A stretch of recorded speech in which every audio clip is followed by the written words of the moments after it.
Pablo Ruiz Picasso, October 25, 1881 to April 8, 1973, was a Spanish painter, sculptor, printmaker, ceramicist and theater designer who spent most of his adult life in France. Regarded as one of the most influential artists of the 20th century, he is known for co-founding the Cubist movement, the invention of constructed sculpture, the co-invention of collage, and for the wide variety of styles that he helped develop and explore. Among his most famous works are the proto-cubist Les Demoiselles d'Avignon, 1907, and Guernica, 1937, a dramatic portrayal of the bombing of Guernica by German and Italian air forces during the Spanish Civil War. Picasso demonstrated extraordinary artistic talent in his early years, painting in a naturalistic manner through his childhood and adolescence. During the first decade of the 20th century, his style changed as he experimented with different theories, techniques, and ideas. After 1906, the Fauvist work of the slightly older artist Henri Matisse motivated Picasso to explore more radical styles, beginning a fruitful rivalry between the two artists, who subsequently were often paired by critics as the leaders of modern art. Picasso's work is often categorized into periods. While the names of many of his later periods are debated, the most commonly accepted periods in his work are the Blue Period, 1901 to 1904, the Rose Period, 1904 to 1906, the African-influenced period, 1907 to 1909, Analytic Cubism, 1909 to 1912, and Synthetic Cubism, 1912 to 1919, also referred to as the Crystal Period. Much of Picasso's work of the late 1910s and early 1920s is in a neoclassical style, and his work in the mid-1920s often has characteristics of surrealism. His later work often combines elements of his earlier styles. Exceptionally prolific throughout the course of his long life, Picasso achieved universal renown and immense fortune for his revolutionary artistic accomplishments, and became one of the best-known figures in 20th-century art. Early life. Picasso was born at 2315 on October 25, 1881, in the city of Malaga, Andalusia, in southern Spain. He was the first child of Don José Ruiz y Blasco, 1838–1913, and Maria Picasso y López. Picasso's family was of middle-class background. His father was a painter who specialized in naturalistic depictions of birds and other game.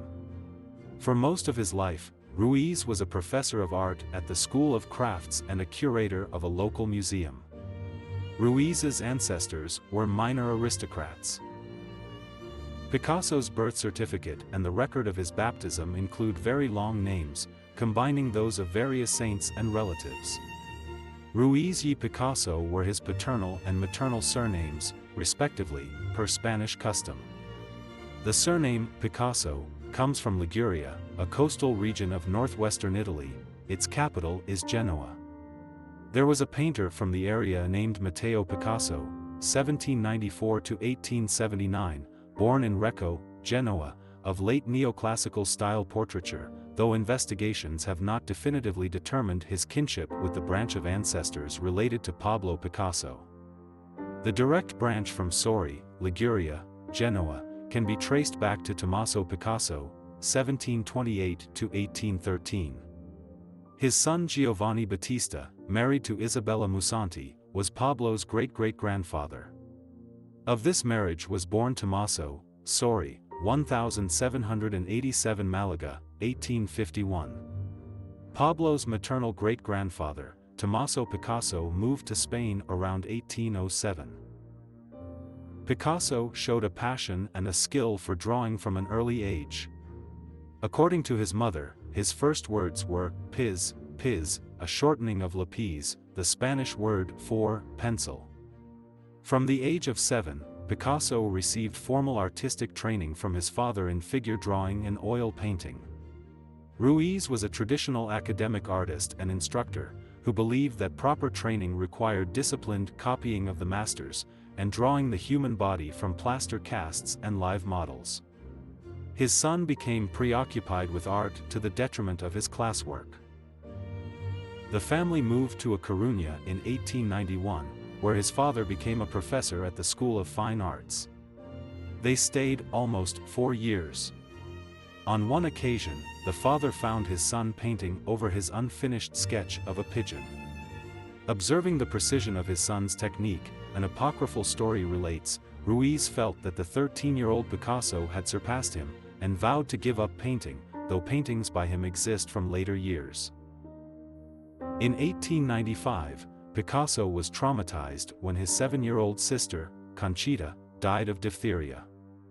After her death, the family moved to Barcelona, where Ruiz took a position at its School of Fine Arts. Picasso thrived in the city, regarding it in times of sadness or nostalgia as his true home. Ruiz persuaded the officials at the academy to allow his son to take an entrance exam for the advanced class. This process often took students a month, but Picasso completed it in a week, and the jury admitted him, at just 13. As a student, Picasso lacked discipline but made friendships that would affect him in later life. His father rented a small room for him close to home so he could work alone, yet he checked up on him numerous times a day, judging his drawings. The two argued frequently. Picasso's father and uncle decided to send the young artist to Madrid's Real Academia de Bellas Artes de San Fernando, the country's foremost art school. At age 16, Picasso set off for the first time on his own, but he disliked formal instruction and stopped attending classes soon after enrollment. Madrid held many other attractions. The Prado housed paintings by Diego Velázquez, Francisco Goya, and Francisco Zurbarán.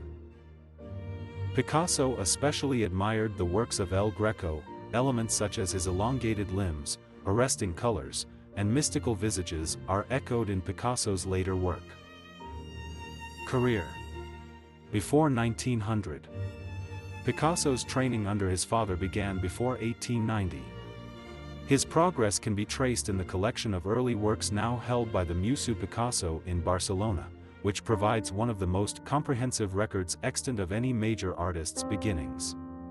During 1893 the juvenile quality of his earliest work falls away, and by 1894 his career as a painter can be said to have begun.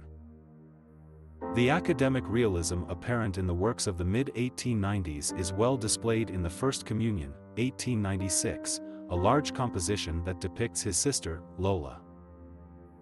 In the same year, at the age of 14, he painted Portrait of Aunt Pepa, a vigorous and dramatic portrait that Juan Eduardo Serlet has called, without a doubt, one of the greatest in the whole history of Spanish painting. In 1897, his realism began to show a symbolist influence, for example, in a series of landscape paintings rendered in non-naturalistic violet and green tones. What some call his modernist period, 1899 to 1900, followed. His exposure to the work of Rossetti, Steinlen, Toulouse-Lautrec and Edvard Munch, combined with his admiration for favorite old masters such as El Greco, led Picasso to a personal version of modernism in his works of this period. Picasso made his first trip to Paris, then the art capital of Europe, in 1900. There, he met his first Parisian friend, journalist and poet Max Jacob, who helped Picasso learn the language and its literature. Soon they shared an apartment. Max slept at night while Picasso slept during the day and worked at night. These were times of severe poverty, cold, and desperation. Much of his work was burned to keep the small room warm. During the first 5 months of 1901, Picasso lived in Madrid, where he and his anarchist friend Francisco de Assis Soler founded the magazine Arte Joven, Young Art, which published 5 issues. Soler solicited articles and Picasso illustrated the journal, mostly contributing grim cartoons depicting and sympathizing with the state of the poor. The first issue was published on March 31, 1901, by which time the artist had started to sign his work Picasso.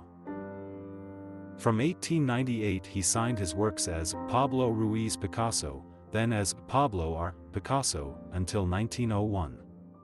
The change does not seem to imply a rejection of the father figure. Rather, he wanted to distinguish himself from others, initiated by his Catalan friends who habitually called him by his maternal surname, much less current than the paternal Ruiz. Blue period, 1901 to 1904. Picasso's blue period, characterized by somber paintings rendered in shades of blue and blue-green only occasionally warmed by other colors, began either in Spain in early 1901 or in Paris in the second half of the year. Many paintings of gaunt mothers with children date from the blue period, during which Picasso divided his time between Barcelona and Paris. In his austere use of color and sometimes doleful subject matter, prostitutes and beggars are frequent subjects. Picasso was influenced by a trip through Spain and by the suicide of his friend Carlos Casagemas. Starting in autumn of 1901, he painted several posthumous portraits of Casagemas, culminating in the gloomy allegorical painting La Vie, 1903, now in the Cleveland Museum of Art. The same mood pervades the well-known etching The Frugal Repast, 1904, which depicts a blind man and a sighted woman, both emaciated, seated at a nearly bare table. Blindness, a recurrent theme in Picasso's works of this period, is also represented in The Blind Man's Meal, 1903, the Metropolitan Museum of Art, and in the Portrait of Celestina, 1903. Other blue period works include Portrait of Soler and Portrait of Suzanne Bloch. Rose period, 1904 to 1906. The Rose period is characterized by a lighter tone and style utilizing orange and pink colors and featuring many circus people, acrobats and harlequins known in France as saltimbanques. The harlequin, a comedic character usually depicted in checkered patterned clothing, became a personal symbol for Picasso. Picasso met Fernande Olivier, a Bohemian artist who became his mistress, in Paris in 1904.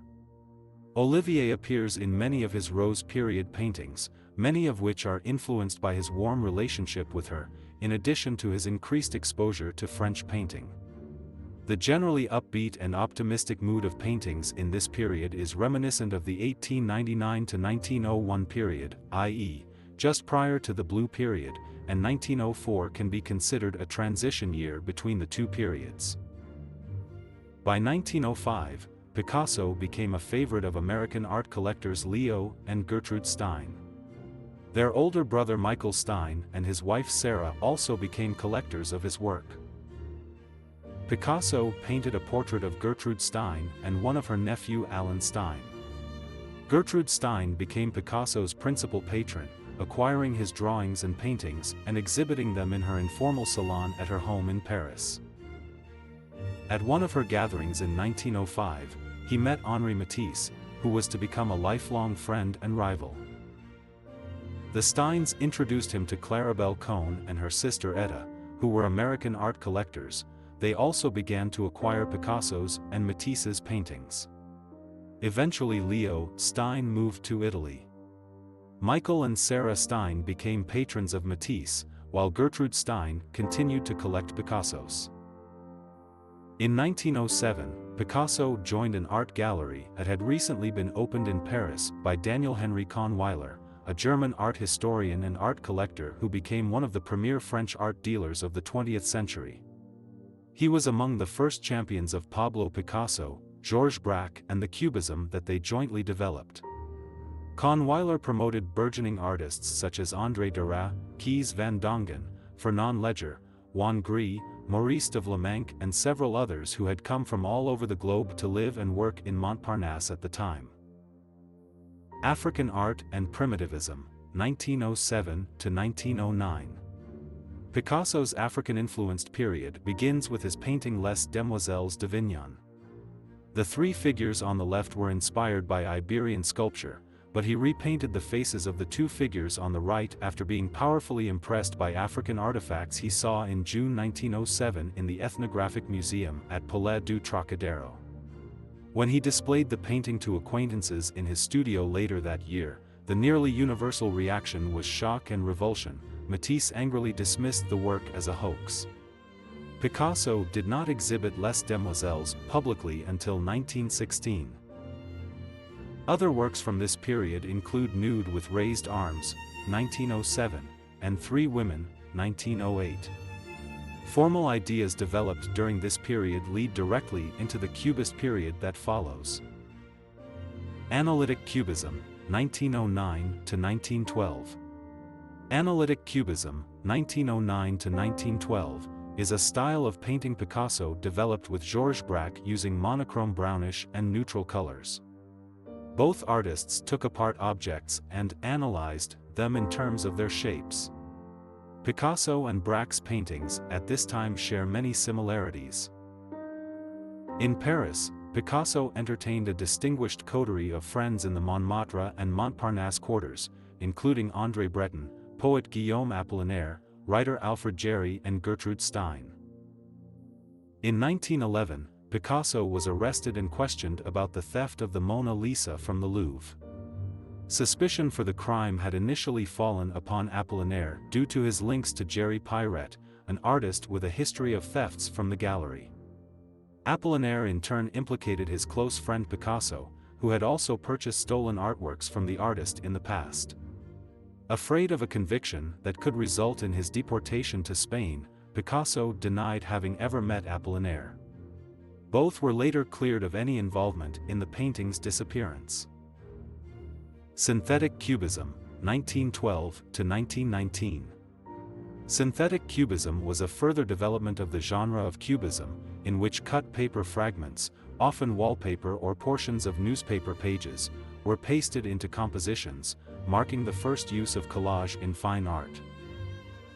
Between 1915 and 1917, Picasso began a series of paintings depicting highly geometric and minimalist Cubist objects, consisting of either a pipe, a guitar, or a glass, with an occasional element of collage. Hard-edged square-cut diamonds, notes art historian John Richardson, these gems do not always have upside or downside. We need a new name to designate them, wrote Picasso to Gertrude Stein. The term crystal cubism was later used as a result of visual analogies with crystals at the time. These little gems may have been produced by Picasso in response to critics who had claimed his defection from the movement, through his experimentation with classicism within the so-called return to order following the war.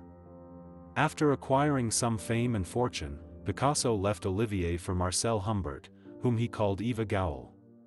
Picasso included declarations of his love for Eva in many Cubist works. Picasso was devastated by her premature death from illness at the age of 30 in 1915. At the outbreak of World War I in August 1914, Picasso was living in Avignon. Braque and Derain were mobilized and Apollinaire joined the French artillery, while the Spaniard Juan Gris remained from the Cubist circle. During the war, Picasso was able to continue painting uninterrupted, unlike his French comrades. His paintings became more somber and his life changed with dramatic consequences. Conweiler's contract had terminated on his exile from France. At this point Picasso's work would be taken on by the art dealer Léonce Rosenberg. After the loss of Eva Gaul, Picasso had an affair with Gaby Lespinasse. During the spring of 1916, Apollinaire returned from the front wounded. They renewed their friendship, but Picasso began to frequent new social circles. Towards the end of World War I, Picasso became involved with Serge Diaghilev's Ballets Russes. Among his friends during this period were Jean Cocteau, Jean Hugo, Juan Gris, and others. In the summer of 1918, Picasso married Olga Koklova, a ballerina with Sergei Diaghilev's troupe, for whom Picasso was designing a ballet, Eric Satie's Parade, in Rome. They spent their honeymoon near Biarritz in the villa of glamorous Chilean art patron Eugenia Errázuriz. After returning from his honeymoon and in need of money, Picasso started his exclusive relationship with the French Jewish art dealer Paul Rosenberg. As part of his first duties, Rosenberg agreed to rent the couple an apartment in Paris at his own expense, which was located next to his own house. This was the start of a deep brother-like friendship between two very different men that would last until the outbreak of World War II. Koklova introduced Picasso to high society, formal dinner parties, and other dimensions of the life of the rich in 1920s Paris. The two had a son, Pablo Picasso, who would grow up to be a motorcycle racer and chauffeur to his father. Coclova's insistence on social propriety clashed with Picasso's bohemian tendencies, and the two lived in a state of constant conflict. During the same period that Picasso collaborated with Diaghilev's troupe, he and Igor Stravinsky collaborated on Pulcinella in 1920.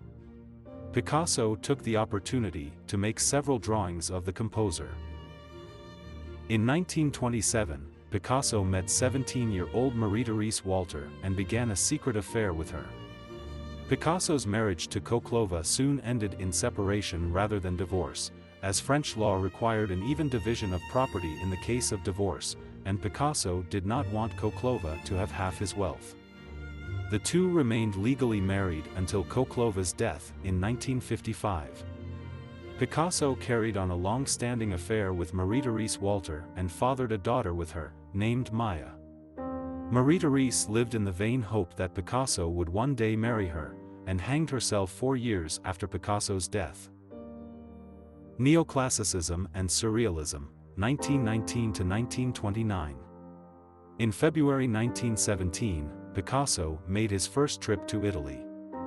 In the period following the upheaval of World War I, Picasso produced work in a neoclassical style.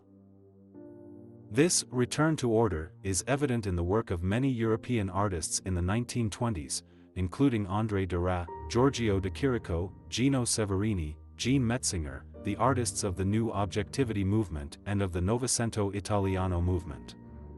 Picasso's paintings and drawings from this period frequently recall the work of Raphael and Ingres. In 1925, the surrealist writer and poet André Breton declared Picasso as one of ours in his article Le Surrealisme et la Peinture, published in Revolution Surrealiste. Les Demoiselles was reproduced for the first time in Europe in the same issue. Yet Picasso exhibited Cubist works at the first Surrealist group exhibition in 1925. The concept of psychic automatism in its pure state, defined in the Manifeste du Surrealisme, never appealed to him entirely. He did at the time develop new imagery and formal syntax for expressing himself emotionally, releasing the violence, the psychic fears, and the eroticism that had been largely contained or sublimated since 1909, writes art historian Melissa McQuillan. Although this transition in Picasso's work was informed by Cubism for its spatial relations, the fusion of ritual and abandon in the imagery recalls the primitivism of the Demoiselles and the elusive psychological resonances of his symbolist work, writes McQuillan. Surrealism revived Picasso's attraction to primitivism and eroticism. The Great Depression to MoMA exhibition, 1930 to 1939. During the 1930s, the Minotaur replaced the Harlequin as a common motif in his work. His use of the Minotaur came partly from his contact with the Surrealists, who often used it as their symbol, and it appears in Picasso's Guernica. The Minotaur and Picasso's mistress Marie-Therese Walter are heavily featured in his celebrated Vollard suite of etchings. Arguably Picasso's most famous work is his depiction of the German bombing of Guernica during the Spanish Civil War, Guernica. This large canvas embodies for many the inhumanity, brutality, and hopelessness of war. Asked to explain its symbolism, Picasso said, "It isn't up to the painter to define the symbols. Otherwise it would be better if he wrote them out in so many words. The public who look at the picture must interpret the symbols as they understand them." Guernica was exhibited in July 1937 at the Spanish Pavilion at the Paris International Exposition, and then became the centerpiece of an exhibition of 118 works by Picasso, Matisse, Braque and Henri Lawrence that toured Scandinavia and England. After the victory of Francisco Franco in Spain, the painting was sent to the United States to raise funds and support for Spanish refugees. Until 1981 it was entrusted to the Museum of Modern Art, MoMA, in New York City, as it was Picasso's expressed desire that the painting should not be delivered to Spain until liberty and democracy had been established in the country. In 1939 and 1940, the Museum of Modern Art in New York City, under its director Alfred Barr, a Picasso enthusiast, held a major retrospective of Picasso's principal works until that time. This exhibition lionized Picasso, brought into full public view in America the scope of his artistry, and resulted in a reinterpretation of his work by contemporary art historians and scholars. According to Jonathan Weinberg, given the extraordinary quality of the show and Picasso's enormous prestige, generally heightened by the political impact of Guernica, the critics were surprisingly ambivalent. Picasso's multiplicity of styles was disturbing to one journalist. Another described him as wayward and even malicious. Alfred Frankenstein's review in Art News concluded that Picasso was both charlatan and genius. World War II and late 1940s, 1939 to 1949. During World War II, Picasso remained in Paris while the Germans occupied the city. Picasso's artistic style did not fit the Nazi ideal of art, so he did not exhibit during this time. He was often harassed by the Gestapo. During one search of his apartment, an officer saw a photograph of the painting Guernica. "Did you do that?" the German asked Picasso. "No," he replied, "you did."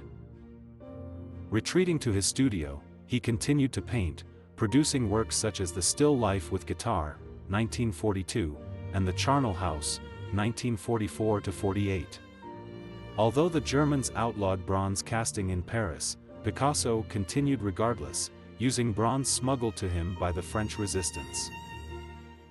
Around this time, Picasso wrote poetry as an alternative outlet. Between 1935 and 1959 he wrote over 300 poems. Largely untitled except for a date and sometimes the location of where it was written, for example, Paris, May 16, 1936, these works were gustatory, erotic, and at times scatological, as were his two full-length plays, Desire Caught by the Tail, 1941, and The Four Little Girls, 1949.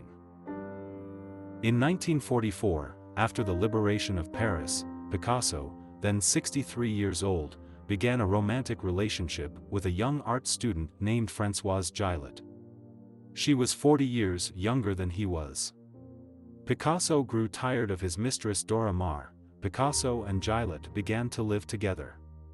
Eventually they had two children, Claude Picasso, born in 1947, and Paloma Picasso, born in 1949.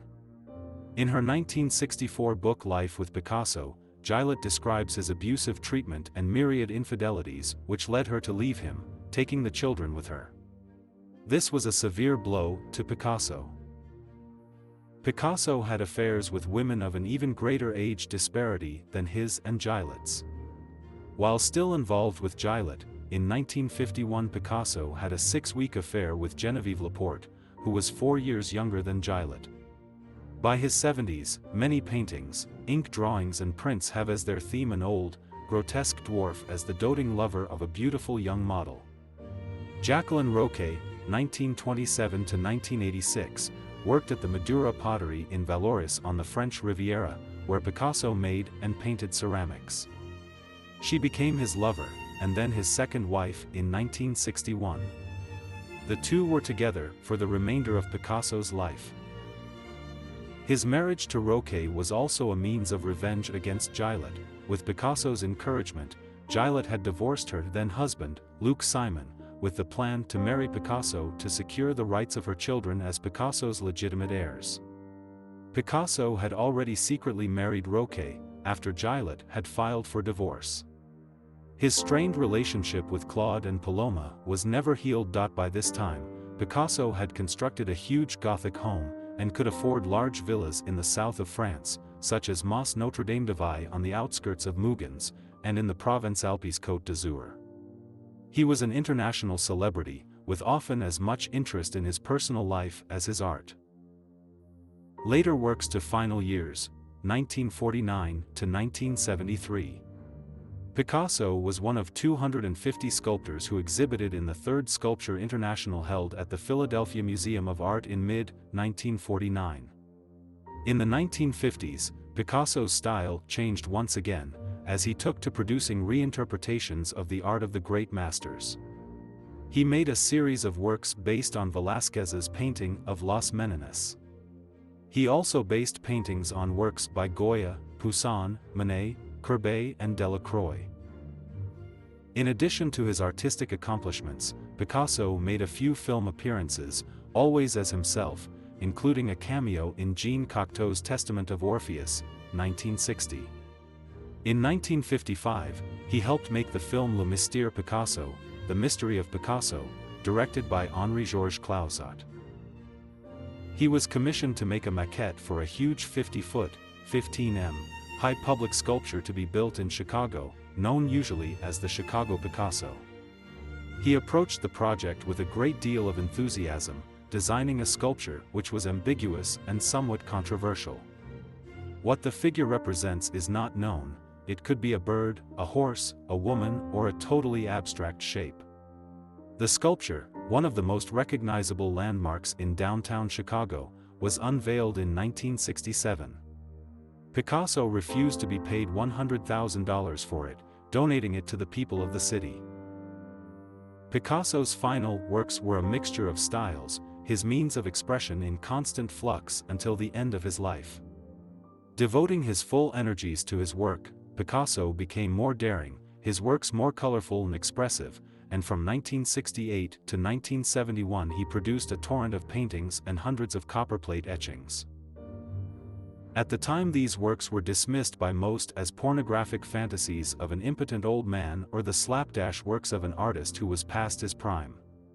Only later, after Picasso's death, when the rest of the art world had moved on from abstract expressionism, did the critical community come to see the late works of Picasso as prefiguring neo-expressionism.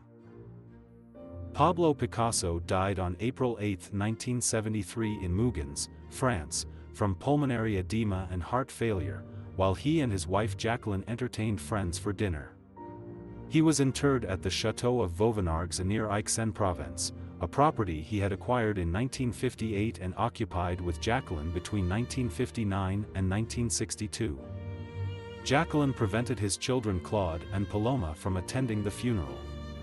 Devastated and lonely after the death of Picasso, Jacqueline killed herself by gunshot in 1986 when she was 59 years old. Political views. Picasso remained aloof from the Catalan independence movement during his youth, despite expressing general support and being friendly with activists within it. He did not join the armed forces for any side or country during World War I, the Spanish Civil War, or World War II. As a Spanish citizen living in France, Picasso was under no compulsion to fight against the invading Germans in either World War. However, in 1940, he did apply for French citizenship, but it was refused on the grounds of his extremist ideas evolving towards communism.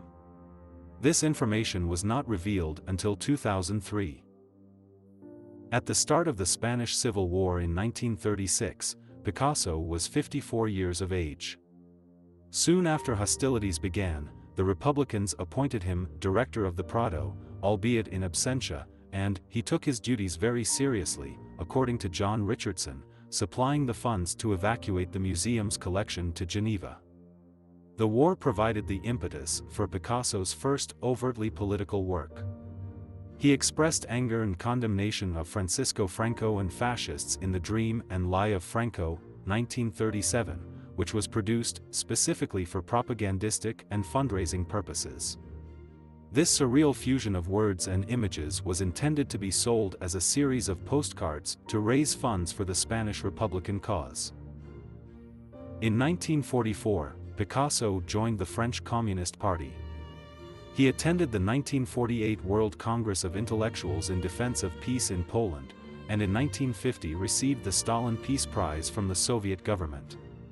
Party criticism in 1953 of his portrait of Stalin as insufficiently realistic cooled Picasso's interest in Soviet politics, though he remained a loyal member of the Communist Party until his death. His dealer, D.H. Kahnweiler, a socialist, termed Picasso's communism sentimental, rather than political, saying, "He has never read a line of Karl Marx, nor of Engels, of course." In a 1945 interview with Jerome Seckler, Picasso stated, "I am a communist and my painting is communist painting.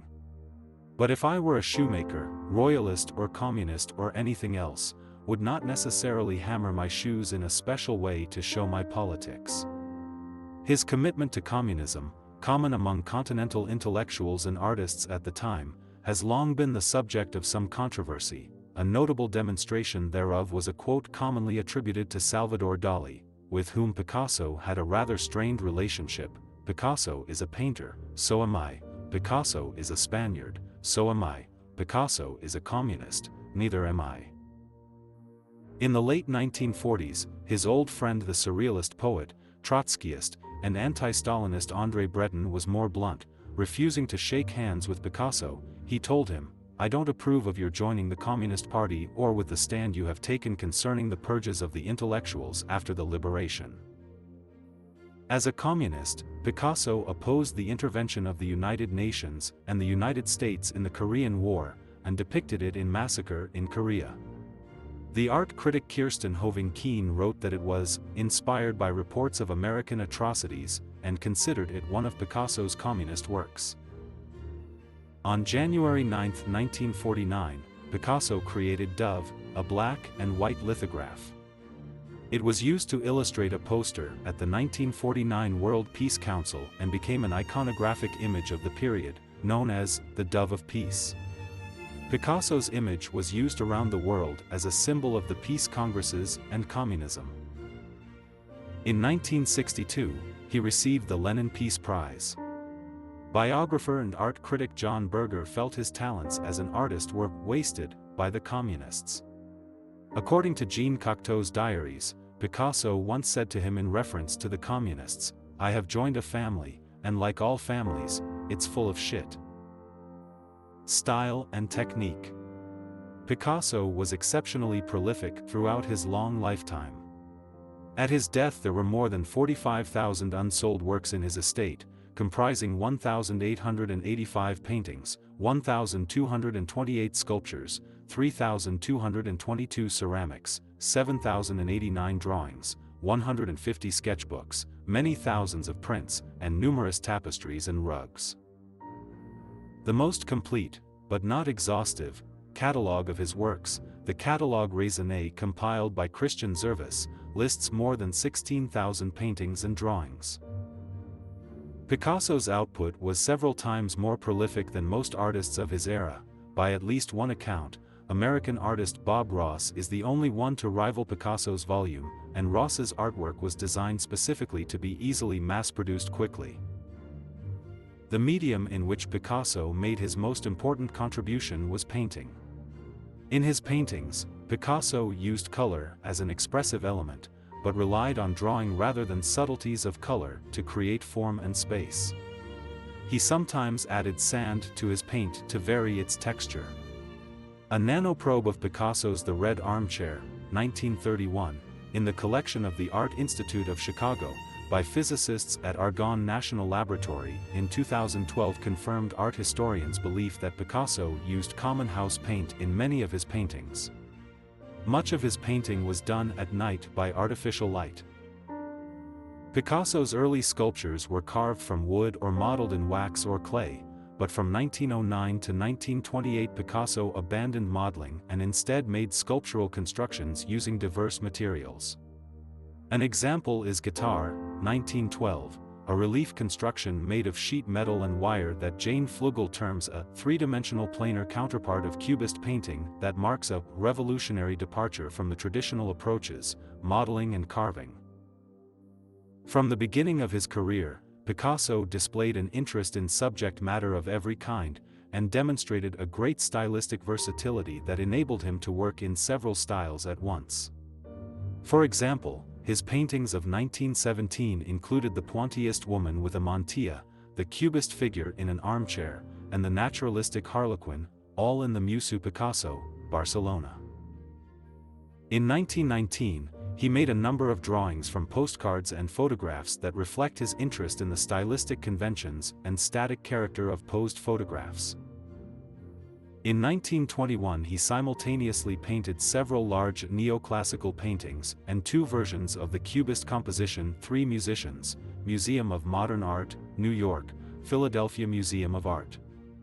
In an interview published in 1923, Picasso said, the several manners I have used in my art must not be considered as an evolution, or as steps towards an unknown ideal of painting. If the subjects I have wanted to express have suggested different ways of expression, I have never hesitated to adopt them. Although his Cubist works approach abstraction, Picasso never relinquished the objects of the real world as subject matter. Prominent in his Cubist paintings are forms easily recognized as guitars, violins, and bottles. When Picasso depicted complex narrative scenes, it was usually in prints, drawings, and small-scale works. Guernica, 1937, is one of his few large narrative paintings. Picasso painted mostly from imagination or memory.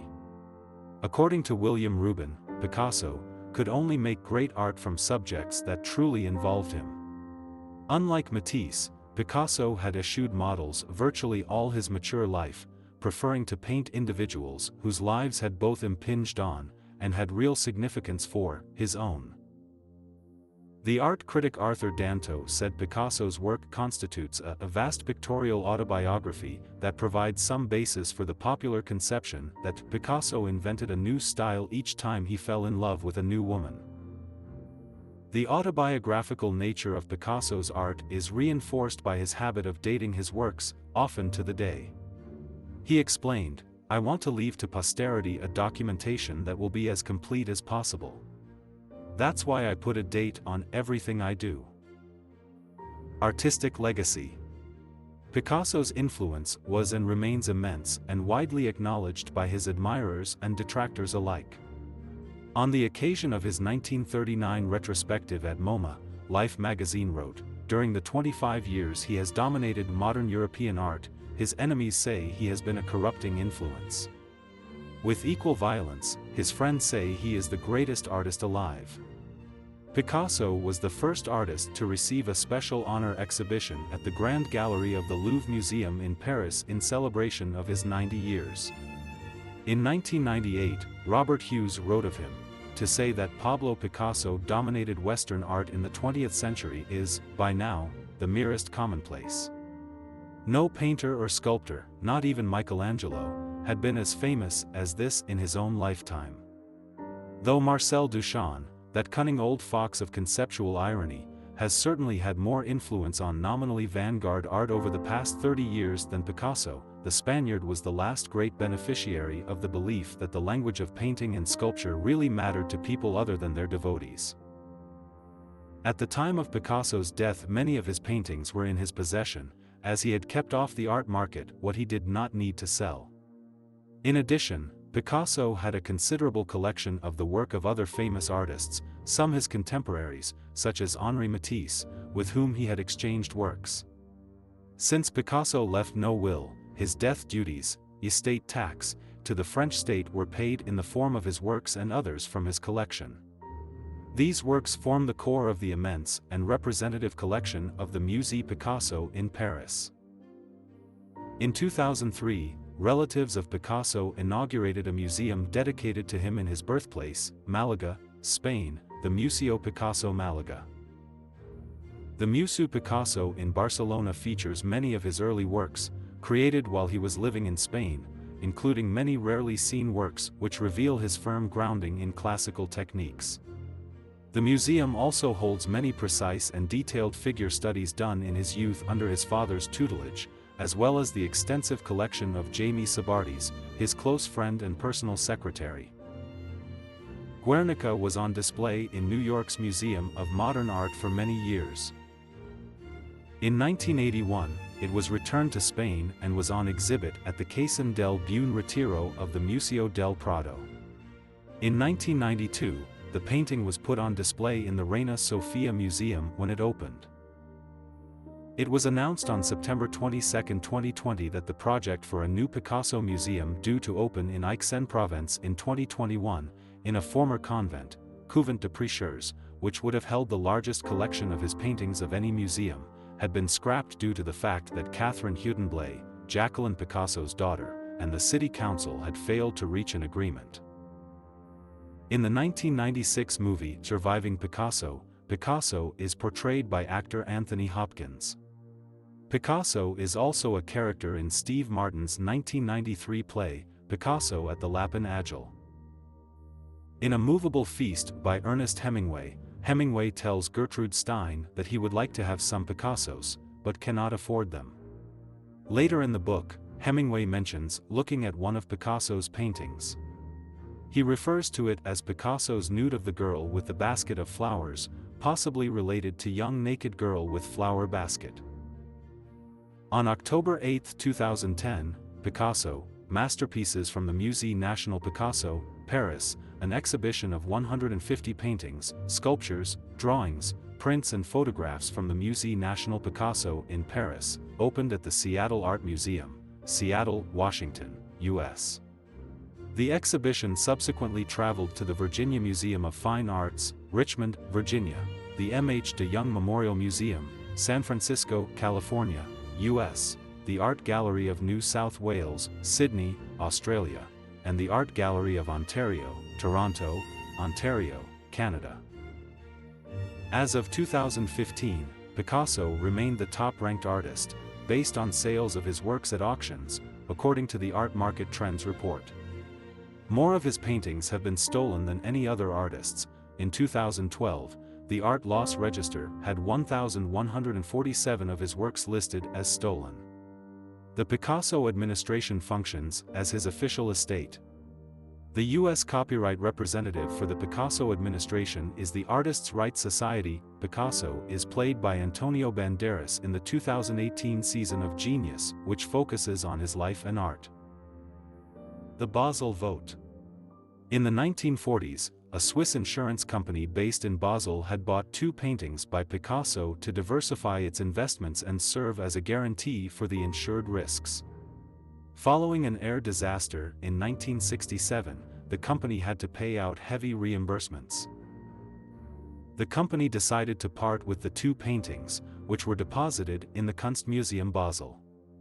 In 1968, a large number of Basel citizens called for a local referendum on the purchase of the Picassos by the canton of Basel-Stadt, which was successful, making it the first time in democratic history that the population of a city voted on the purchase of works of art for a public art museum. The paintings therefore remained in the museum in Basel. Informed of this, Picasso donated 3 paintings and a sketch to the city and its museum and was later made an honorary citizen by the city. Auction history. Several paintings by Picasso rank among the most expensive paintings in the world. Garçon à la Pipe sold for $104 million at Sotheby's on May 4, 2004, establishing a new price record. Dora Maar Chat sold for $95.2 million at Sotheby's on May 3, 2006. On May 4, 2010, Nude, Green Leaves and Bust was sold at Christie's for $106.5 million. The 1932 work, which depicts Picasso's mistress Marie-Therese Walter reclining and as a bust, was in the personal collection of Los Angeles philanthropist Francis Lasker Brody, who died in November 2009. On May 11, 2015, his painting Women of Algiers set the record for the highest price ever paid for a painting, and it sold for $179.3 million at Christie's in New York. On June 21, 2016, a painting by Pablo Picasso titled Femme Assize, 1909, sold for $43.2 million, $63.4 million, at Sotheby's London, exceeding the estimate by nearly $20 million, setting a world record for the highest price ever paid at auction for a Cubist work. On May 17, 2017, the Jerusalem Post, in an article titled "Picasso Work Stolen by Nazis Sells for $45 Million at Auction," reported the sale of a portrait painted by Picasso, the 1939 Femme Assize, Robe Blue, which was previously misappropriated during the early years of World War II. The painting has changed hands several times since its recovery, most recently through auction in May 2017 at Christie's in New York City.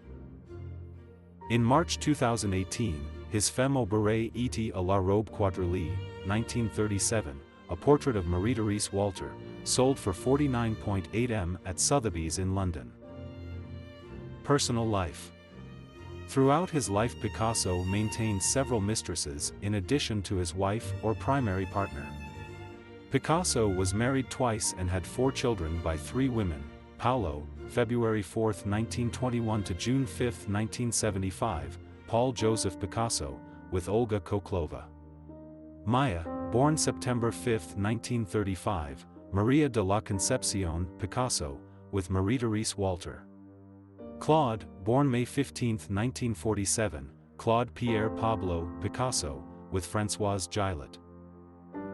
Paloma, born April 19, 1949, and Paloma Picasso, with Françoise Gillet. Photographer and painter Dora Maar was also a constant companion and lover of Picasso. The two were closest in the late 1930s and early 1940s, and it was Maar who documented the painting of Guernica. The women in Picasso's life played an important role in the emotional and erotic aspects of his creative expression, and the tumultuous nature of these relationships has been considered vital to his artistic process. Many of these women functioned as muses for him, and their inclusion in his extensive oeuvre granted them a place in art history. A largely recurring motif in his body of work is the female form. The variations in his relationships informed and collided with his progression of style throughout his career. For example, portraits created of his first wife, Olga, were rendered in a naturalistic style during his neoclassical period. His relationship with Marie-Therese Walter inspired many of his surrealist pieces, as well as what is referred to as his year of reappearance of acrobats theme in 1905 put an end to his blue period and transitioned into his rose period. This transition has been incorrectly attributed to the presence of Fernande Olivier in his life. Picasso has been commonly characterized as a womanizer and a misogynist, being quoted as having said to one of his mistresses, Françoise Gillet, "Women are machines for suffering." He later told her, "For me there are only 2 kinds of women, goddesses and doormats." In her memoir, Picasso, My Grandfather, Marina Picasso writes of his treatment of women: he submitted them to his animal sexuality, tamed them, bewitched them, ingested them, and crushed them onto his canvas. After he had spent many nights extracting their essence, once they were bled dry, he would dispose of them. Of the several important women in his life, 2, Marie-Therese Walter, a mistress, and Jacqueline Roquet, his second wife, died by suicide. Others, notably his first wife Olga Koklova, and his mistress Dora Maar, succumbed to nervous breakdowns. His son, Paolo, developed a fatal alcoholism due to depression. His grandson, Pablito, also died by suicide that same year by ingesting bleach, and he was barred by Jacqueline Roquet from attending the artist's funeral. Catalogue raisonn. Picasso entrusted Christian Zervas to constitute the catalogue raisonn of his work, painted and drawn. The first volume of the catalogue, works from 1895 to 1906, published in 1932, entailed the financial ruin of Zervas, self-publishing under the name Kayaz Dar, forcing him to sell part of his art collection at auction to avoid bankruptcy. From 1932 to 1978, Zervas constituted the catalogue raisonn of the complete works of Picasso in the company of the artist who had become one of his friends in 1924. Following the death of Zervas, Mila Gagarin supervised the publication of 11 additional volumes from 1970 to 1978. The 33 volumes cover the entire work from 1895 to 1972, with close to 16,000 black and white photographs, in accord with the will of the artist. Thank you for listening to this reading of the Pablo Picasso Wikipedia article. If you enjoyed this video, please click that like button and subscribe to our channel, so you can be notified whenever I make a new video. I'd love to hear your comments and suggestions on what else to feature. Thank you, and I'll see you next time.